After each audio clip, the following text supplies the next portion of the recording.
Smile, he says. People need to think you're happy. Aubrey smiles. Her jaw hurts from holding it. Better, Braden says, turning her by the shoulder like she's a mannequin. You should be grateful.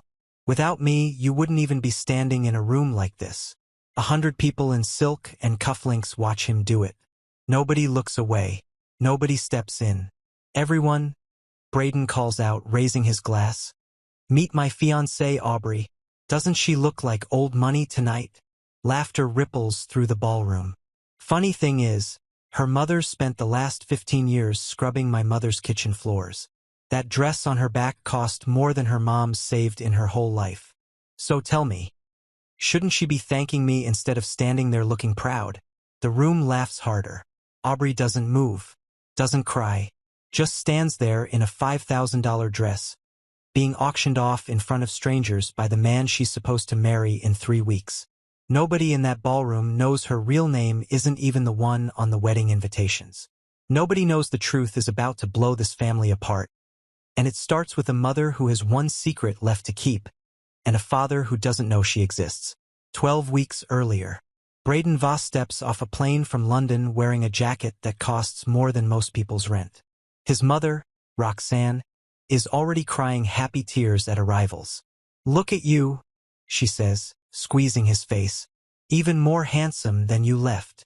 Mom, he hugs her tight. I prayed for this moment every single day. In the car, he doesn't waste time. Is Dad finally ready to hand me the company? Roxanne's smile flickers just barely. Your father's gotten difficult. He keeps saying a leader needs character. She says the word like it's an inconvenience. Sometimes I think he forgets you're his own son. He worries too much. Exactly, she says, patting his knee. You don't owe anyone an explanation. Whatever he's planning, I'll handle him. Nothing is stopping you from inheriting what's yours. Back at the estate, a woman rushes forward with a jug of water and spills a drop on the marble. Are you blind? Roxanne snaps. Sorry, ma'am. The woman drops to wipe it up. Sorry for yourself. Get out of my sight. Braden watches her scurry off. Does she work here forever? Where else would she go? Monique's been here 15 years. Your father pays her daughter's tuition. He thinks he's saving the world one maid at a time. 2 days later, Grant Voss sits his son down in the study. Grant built Voss Group from a single warehouse into a logistics empire that ships freight across 4 states. He didn't do it by being soft. You've traveled the world, Grant says. Now it's time to face real life. I'm ready. Are you? Grant folds his hands. You spend money like it grows on trees. You bounce from woman to woman. You've never finished anything you started. And you think money fixes everything. You're exaggerating. I studied business. I'm qualified. A degree doesn't build discipline, son. Very few people have that, and without it, knowledge is just decoration. Grant leans forward. I'll give you a real position. Prove yourself and I'll start transferring shares to you. But first you marry. Not just anyone. A woman with real character. Someone whose values could actually make you better. That's easy.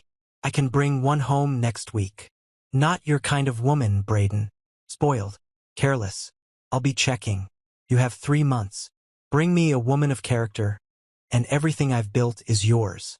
Fail, and you get neither the position nor the shares. Braden storms out and calls his mother before he's even reached the driveway. He wants me married before he'll even talk about the company, he tells her. Marriage? That's all. Roxanne almost laughs. You're a good-looking man. This shouldn't be hard. But it is. He calls girl after girl from his contacts. London flings, old situationships, a few he'd rather forget. Every single one turns him down. Marry you? I'd rather stay single. You're a serial cheat, Braden. Lose my number. I need someone stable. Good luck. His best friend Kai just laughs into the phone. 10 girls, 0 yes. Bro, that's a record. Instead of laughing, help me. Fine, stop chasing rich girls. Find someone who's struggled. A girl with nothing. Show her this lifestyle and she'll put up with anything to keep it. Braden goes quiet. That's actually not a bad idea. He tries 3 blind dates his mother arranges. Each one ends worse than the last. One calls him controlling when he tells her she'll quit her job after the wedding. Another walks out after he snaps at a waiter. A third simply says, "Character matters to me. We're not compatible," and leaves her drink untouched. Then, on a Tuesday afternoon, a young woman walks past the pool in a university hoodie, carrying textbooks. Roxanne waves her over out of habit. "Good afternoon, ma'am." "Afternoon, Aubrey. How's school?" "Good, ma'am. Thank you." Braden watches her disappear into the house. "Who's that?" "Monique's daughter.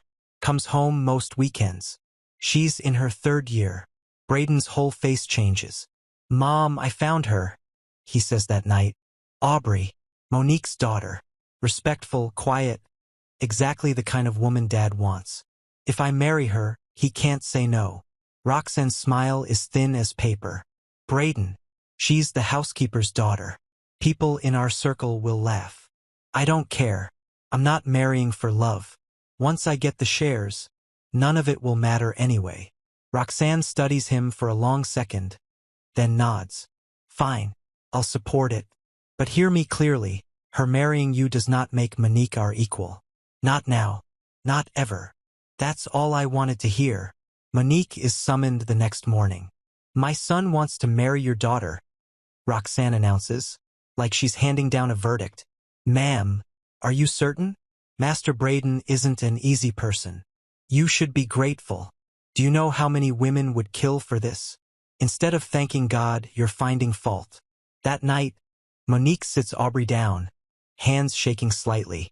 "Roxanne wants you to marry Braden." "No, Mom, I can't." Aubrey shakes her head hard. "I've known him since we were kids. He's cruel. He doesn't respect people." "That's exactly what I told her." Monique exhales. "Then it's settled. I'd rather stay poor forever than watch you marry a man who won't value you. Sometimes I wish my dad were alive. Maybe you wouldn't have had to carry this alone." "Don't say that, baby. God's brought us this far." But the next day, Grant calls Monique into his office himself. "I understand your fear," he tells her gently. "My son isn't perfect, stubborn, proud, still learning. But Aubrey's steady, calm. I'm hoping her character rubs off on him. Sir, even if they marry, how do I keep working here? It won't look right." "Already thought of that." Grant's voice softens further. "The day of the wedding, you're done working for us. I'll set you up with your own store, a real one, and one of my houses to live in. You've earned it." Monique's eyes fill. "Sir, you've already done so much. You've given this family 15 years. Let it be repaid." He pauses. "Talk to Aubrey. Let the yes come from her heart, not from pressure." Aubrey says yes 3 days later. Not for love, but for her mother, and for a man who'd paid her school fees since she was 6 years old. Roxanne throws a small engagement gathering and, in front of everyone, insists Aubrey move into the mansion early. To learn how to run a household befitting the Voss name, Grant sets one condition.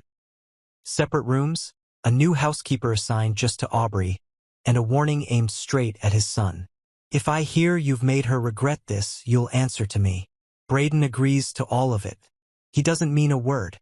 Within a week, he spots the bracelet on her wrist, thin, tarnished silver, a gift from her mother years ago. "Take it off. It's cheap. Embarrassing. It means everything to me. You're marrying into this family. Everything about you needs to match." He tosses 10 catalog pages onto the table. "I'll buy you better ones today. I'd rather keep this one." He doesn't ask again. He orders it thrown away with her old clothes instead. Days blur into weeks of small cruelties. He drags her out of a class to go shopping, then tells the stylist her taste is staff quarters style. He calls her the help's daughter. So often it stops sounding like an insult and starts sounding like her actual name in his mouth. When she arranges flowers in the foyer, he says they look like something from the servants' wing. When she reminds him they're due at premarital counseling, he tells her never to interrupt him during football again. "And honestly, if it weren't for my father's rules, what would I even be doing with someone like you?" A new housekeeper named Peyton watches all of it happen, week after week, and can't understand why Aubrey never fights back. Because my mom sacrificed everything for me. Aubrey tells her one night, voice low, I'm 2 months from graduating. If I walk now, Roxanne could fire her before I even finish. I don't know if I could survive it, Peyton admits. Maybe you're stronger than I am. Brayden catches them talking and snaps at both of them. Were you hired to clean or to be her friend? I've never seen anyone from my circle wanting to sit with you. Aubrey, alone that night, asks herself quietly if this wedding is even a good idea.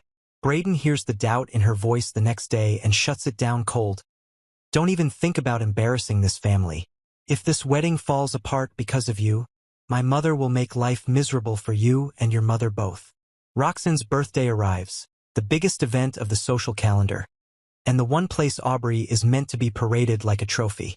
Roxanne gives Monique one final instruction the day before. You'll wear your uniform. Ma'am. Exactly what I said.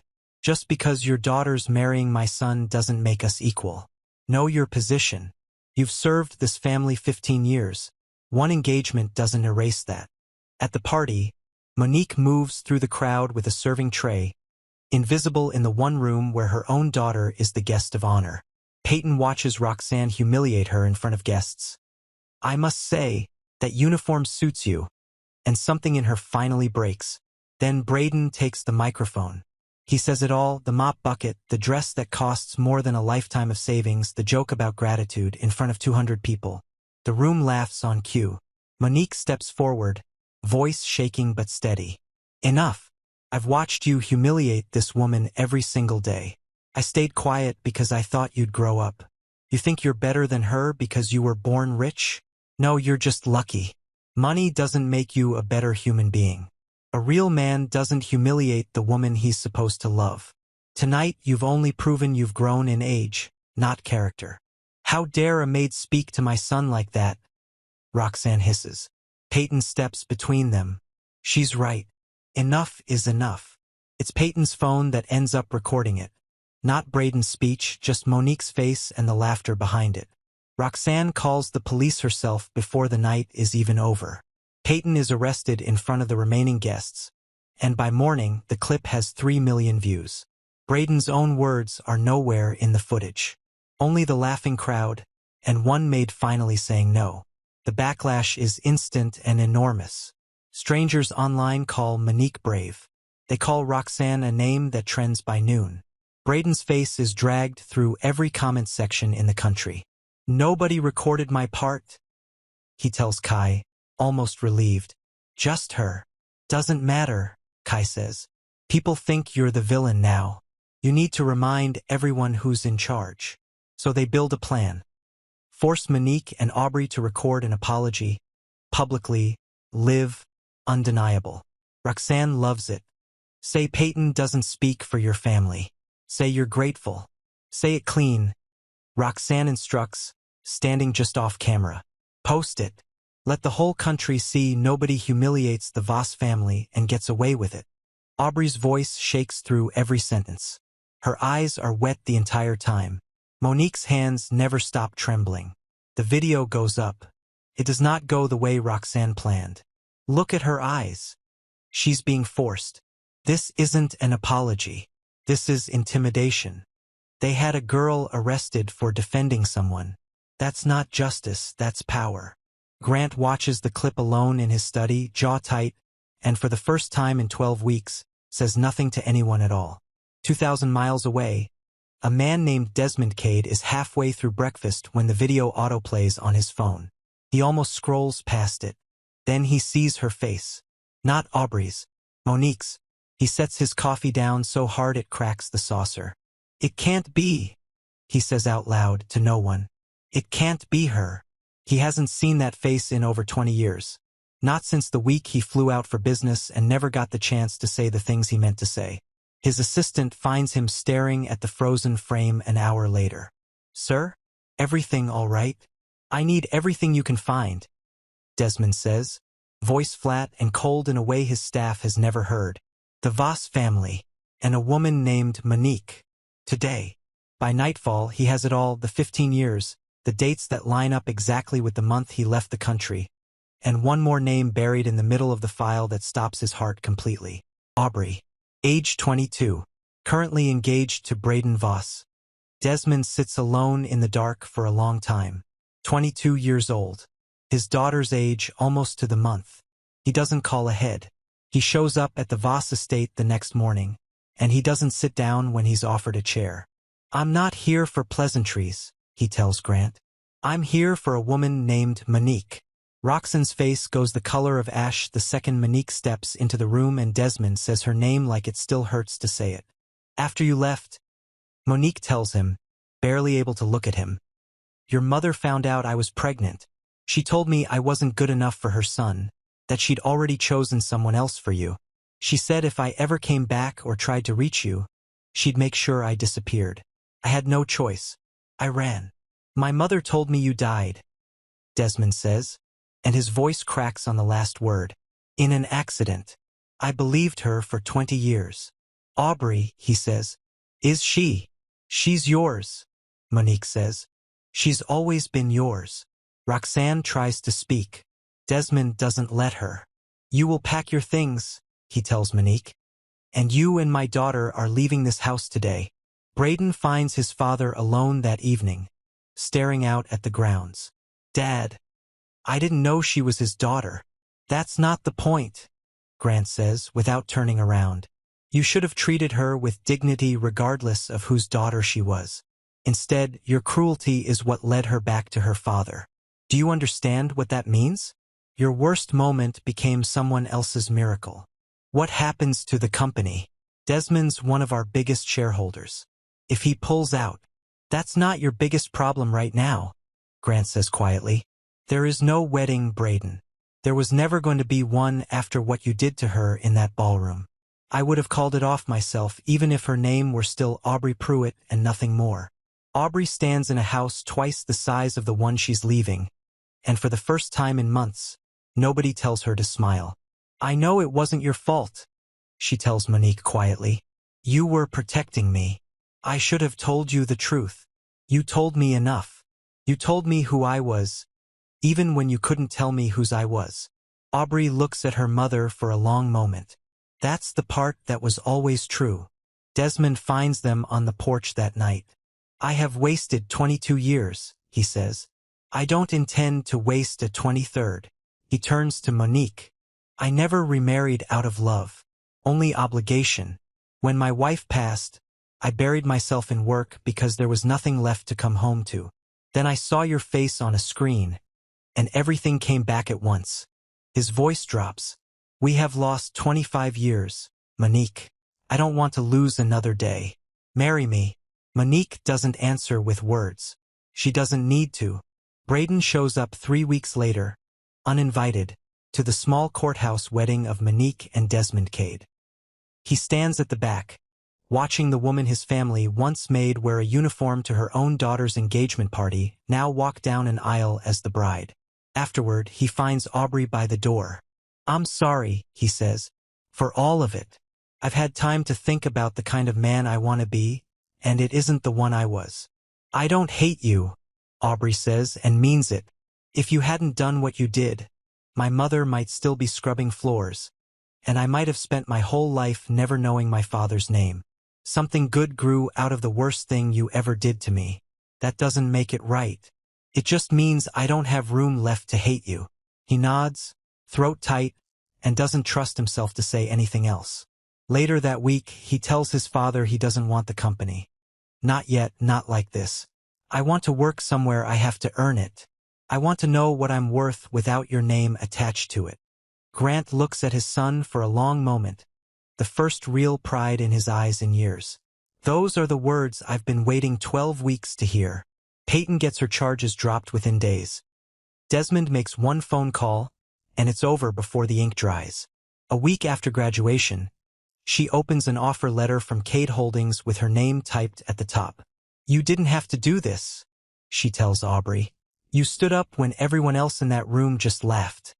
Aubrey says, "I'll spend the rest of my life not owing you enough." At a coffee shop months later, a stranger recognizes Monique from a photo that once broke the internet for all the wrong reasons. Isn't that the woman from the video? The one who was forced to apologize. Her friend glances over, watching Monique laugh at something her new husband just said. Easy and unguarded. Like a woman who has never once had to make herself smaller in a room. That's her, the friend says. Funny how the thing they used to shame her turned out to be the exact thing that saved her. Some rooms are built to make you feel small. The trick nobody tells you, the ones doing the shrinking are usually smaller than they'll ever admit.